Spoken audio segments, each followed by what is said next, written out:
I'm at my house right now and I wanted to talk about some aspects of relationships while I repot some grapes. We'll see how much my equipment wants to cooperate, slash the people coming in and out of my house because it's dinner time asking me what the heck I'm doing.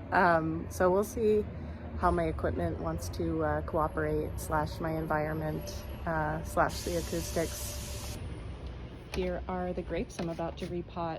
I grew these from seed, and except for the larger one, that is a table grape. That was a volunteer in someone else's garden. And so yeah, that's what I'm repotting right now. My hair looks amazing today. I'm at my little dirt pile, and you can see like my little compost. This is called a GeoBin actually. This is not an advertisement for GeoBin, but I'm testing it out for composting.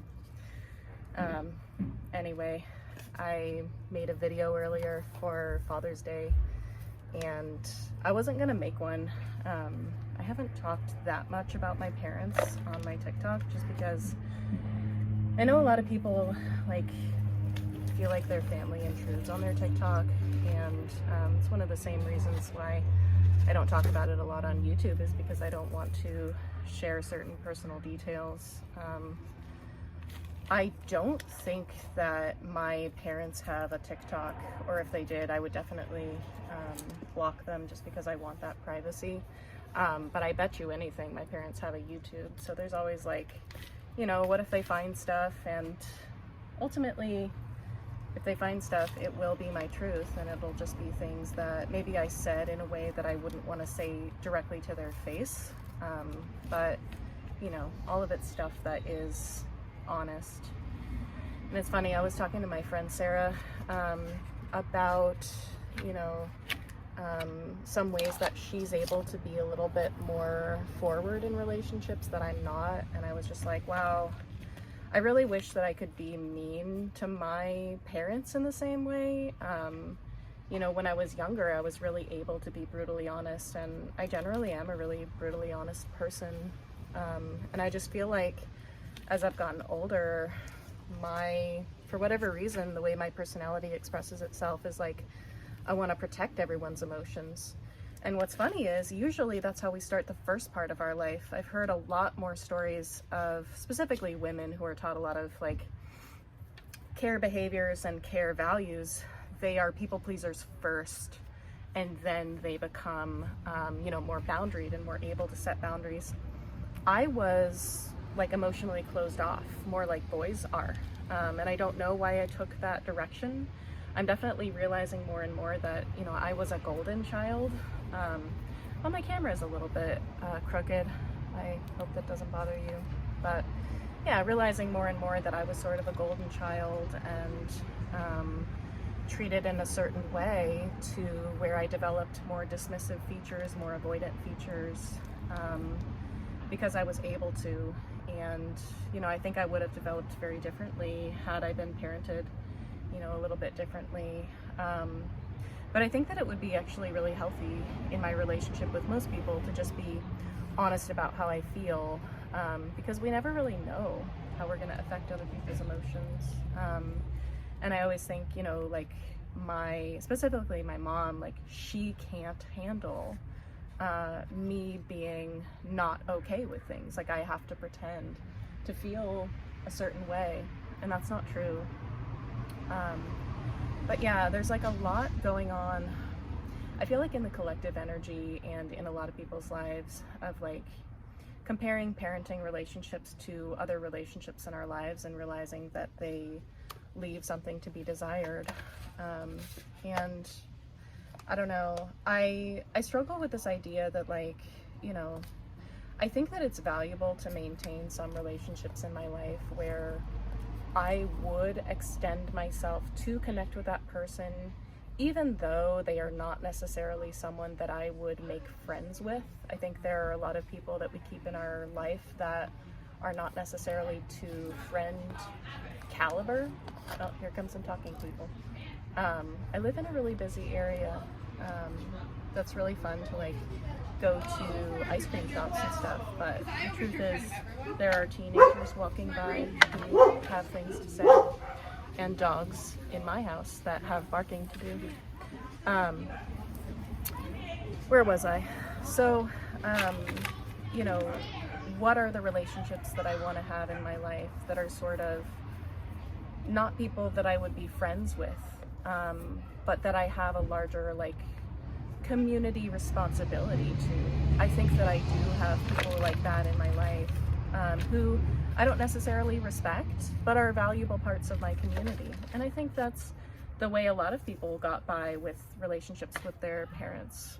One of the things I think about is like, how did Indigenous cultures carry on relationships with parents, with parenting relationships? Like, did they just operate in a lot of codependency? Was codependency more normalized? Was codependency more okay? Because it feels like, you know, a lot of relationships in our culture are pretty toxic. And I have a feeling that there was some way of interacting in other cultures that are less westernized and more indigenous, that they were able to overcome some of those aspects. A lot of the stuff that we suffer from in our culture has to do with people being immature, parents parenting from an immature place. One of the ways you can always find immaturity is like, is the parent acting like their emotions are more important than their child? Do they require their child to parent them in some way? And that could look like, you know, the parent not taking up their responsibilities and making the child like actually do their house responsibilities. Or it could just look like, I need my child to reflect that I'm a good person, or like inflate my ego in some way. Sometimes it can show up like that. Sometimes it can show up, I'm like, I'm the boss and you are below me and I have to boss you around. You know, I'm not having a direct relationship with you. I need you to serve me. And yeah, we're really working through a lot of those different like immaturities in people, a lot of those different like psychological dynamics to find where healthy medium is. And I'm still looking for that with my parents. I haven't found it. I think there's probably a lot more hope for my relationship with my mom, just because we've always been closer. And my mom is really smart, and I think that she is kind of willing to go to therapy in a way that my dad is not. One of the reasons that I make videos is that it helps me have processing on my own life. And so many people reach out to me and tell me how important my videos were for them in their healing process and like learning more about themselves. But honestly, you know, doing this helps me a ton. And sometimes as something is coming out of my mouth, I'm realizing that I'm seeing it in a new perspective as it's coming out of my mouth, and like it's rearranging my mind. And one of the things that I said this morning in my video is like, you know, my dad treated me in this certain way, and he had a very different relationship with his other daughter. And as I was saying it, I realized that that's true of my mom too. And we've known this. I'm very lucky to have a sister with both sides, and I get this really cool perspective on both of my parents, because I have a sister for each parent that, you know, grew up in a little bit of a different environment than me, with a little bit of a different experience than me with that parent. And I'm just recognizing that, you know, parents treat their children differently. I know that my dad treated my sister differently. I got to see him walk her down the aisle at her wedding this last year, and it was beautiful to go to that wedding too, because I got to have a renewed relationship with my sister that kind of ended when we were about 12, you know, when they moved away. And she shared with me that she was so sad that we moved, and I never realized she cared, and it just meant so much to me. But it was hard to watch him walk her down the aisle, and to watch him really be a father to her in a way that he had never been a father to me, and I had never known him like this. And as I become more aware of avoidant energy, I just see all this avoidant energy in my dad. I had never been able to identify before, but I just see it real clearly now that it's just like, I love you and I'm avoiding you. And I'm writing a book right now. I know I talk about it a little bit, but one of the things I say in the book as like a foundational principle is that it's so important for us to recognize the way that love was given as a child, the way that we understood love, because it becomes a template for the way that we accept love. And what was the love that I accepted? I accepted people saying, I love you, and then doing shitty avoidant things to me. Like, that was my definition of love. And I recognize now that I was set up for that. It wasn't my fault that I thought that's what love was, because that's the example that I got. There's this saying that's kind of going around on social media that says, like, be careful what you're attracted to if home was never healthy, or be careful what feels like home to you if home was never healthy. Sorry, it's a loud Amazon truck behind me. I had to give up on it and come back. I was way too distracted. Part of my like YouTube stuff and my long form content is me sort of gearing up to become a public speaker.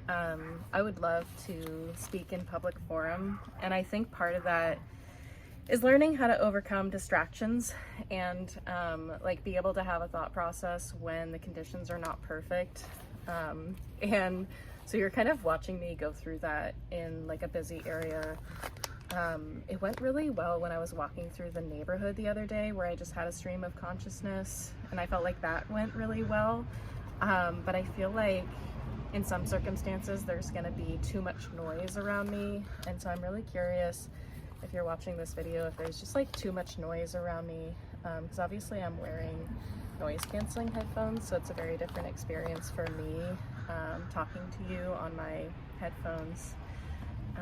But yeah, it was just like such good processing for me making that video. Just like, my relationship with my parents is still very fraught, and I don't know if it'll ever be better.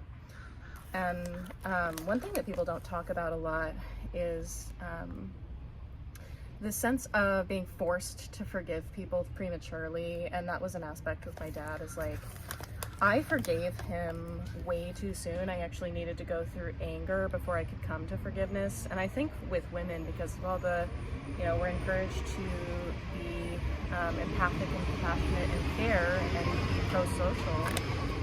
One of the things they teach us is to just basically forgive without being respected and without considering our needs, and just kind of suppress ourselves and allow other people to be accommodated, to be accommodating. And it took me a long time to be able to come back around and own that anger. And it was really in therapy that happened. It was like me telling stories of shitty things that happened to me. And honestly, like, I really needed to reframe those stories in the first place, because the way that I was telling them was very accommodating of my father.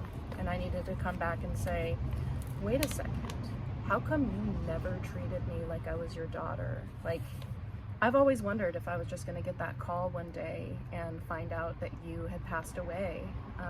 And my sister found that anger for me. She was like, you're his daughter. They treat you like you are this weird side person who doesn't get to know any of the information about him. You are just as much his daughter as I am. And that was like so wonderful for me. Another thing I was gonna say is like about going to that wedding. Not only did I get to see like my dad being there for my sister, but I got to see how that kind of, positively affected her relationships. I think that, I don't know if anybody else thinks the way that I think, but I've always thought of myself as like the failure in the family, the person who failed to create consistent, positive relationships with men. Like, I've had a lot of failed relationships with men, and I feel like you stand back and look at that, my younger sister is getting married and I'm not getting married because I didn't have a father around to learn how to create positive relationships with men. And so the one who is getting married, who is able to have these relationships, is the younger one. She had a father around. And the same thing with my other sister. She had both of her parents. And so in a way, I sort of get a window into what my dynamic might have looked like if I had both of my parents around. And it's funny, I tend to think of myself as the strong one. Like I'm the strong one because I had to go through it without having, a two-parent household.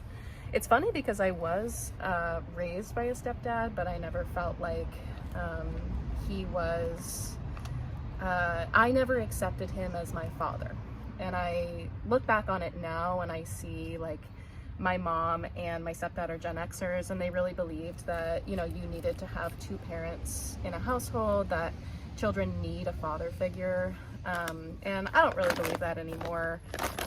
But like, I'm really good evidence that you can have a father figure around from very young, because he came into my life when I was 6 months old, and still be just as fucked up and not accept him as your father, etc., etc. I did not get along with my stepdad. But now I'm really grateful that I had a stepdad, and I'm like, wow, you were 23 and you just took on a child. That's amazing. I don't think that I would do that at this age. That's a super mature thing to do, or maybe just a super uninformed thing. And it worked out because they stayed together my entire childhood, but I don't think that it had much effect on me emotionally. And yeah, I have potted all the grapes. Let me show you. This one got this bigger pot. Hopefully this one does well because it's in the big pot. This one here, I think these are all going to be Concord grapes. Concord grapes are my favorite kind of grapes. Still distracted by the people walking by. But anyway, yeah, that was a little bit of stream of consciousness on parents and fathering relationships and some of my past history. And I know that you will continue to be around to help me process. And yeah, I'm gonna go in and eat my chicken enchilada casserole soup that I made.